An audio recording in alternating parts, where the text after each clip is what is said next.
नमस्कार, मैं गरिमा श्रीवास्तव और आप देख रहे हैं द लोक नीति। हाल ही में प्रदेश के कृषि मंत्री कमल पटेल ने इस बात का दावा किया था कि अभी तक की सबसे बड़ी फसल बीमा योजना की राशि किसानों को मिलने जा रही है। उन्होंने दावा किया कि किसानों के खाते में सरकार 7,618 करोड़ रुपए डालेगी। कृषि मंत्री कमल पटेल ने आगे इस बात का भी दावा किया था कि साल 2020 में फसल खराब होने के बाद किसानों की फसलों का बीमा करवाया गया और रविवार के दिन बैंक भी खुलवाए गए। उन्होंने इसे शिवराज सरकार की सबसे बड़ी उपलब्धि बताई थी। अब इस मामले में प्रदेश के पूर्व मुख्यमंत्री कमलनाथ ने शिवराज सरकार पर निशाना साधा है। उन्होंने एक के बाद एक ट्वीट करते हुए सरकार को आड़े हाथों लिया है। कमलनाथ ने ट्वीट करते हुए लिखा कि जब प्रदेश में भाजपा की सरकार आई है, किसान परेशान हुआ है। मध्य प्रदेश में शिवराज सरकार में किसानों को न खाद न बीज मिल पा रहा है, न सिंचाई के लिए पर्याप्त बिजली न पानी मिल पा रहा है। उनको उनकी उपज का सही मूल्य तक नहीं मिल पा रहा है,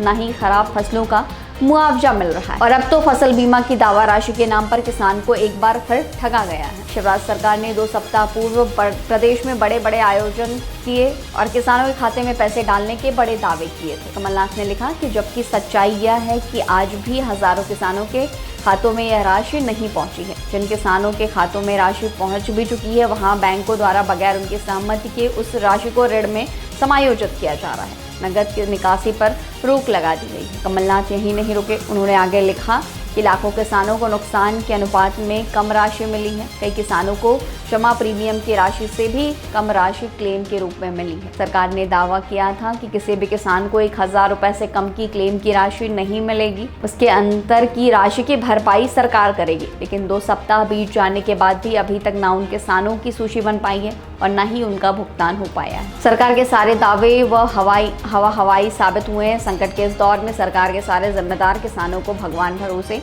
छोड़ उनके सुध तक नहीं ले रहे और किसान परेशान हो रहा है। मालूम हो कि 12 फरवरी को मध्य प्रदेश के बैतूल जिले से मुख्यमंत्री शिवराज सिंह चौहान द्वारा खरीफ फसल 2020 और रबी फसल 2020-21 की राशि अंतरित की गई थी। इस दौरान कमल पटेल ने कहा था कि प्रधानमंत्री मोदी की मंशा है कि किसानों की आय दोगुनी हो और खेती लाभ का धंधा बने। इसके लिए हर स्तर पर काम किया जा रहा है। उन्होंने मुख्यमंत्री शिवराज सिंह चौहान को भी किसान हितैषी बताया था। अब कमलनाथ ने इसी दावों पर शिवराज सरकार को एक बार फिर से कटघरे में खड़ा कर दिया है। आगे देखना होगा कि मध्य प्रदेश के कृषि मंत्री कमल पटेल की तरफ से अब क्या प्रतिक्रिया आती है और शिवराज सरकार किसानों के हित में क्या कार्य करेगी। फिलहाल खबरों में इतना ही। देखते रहिए द लोक नीति।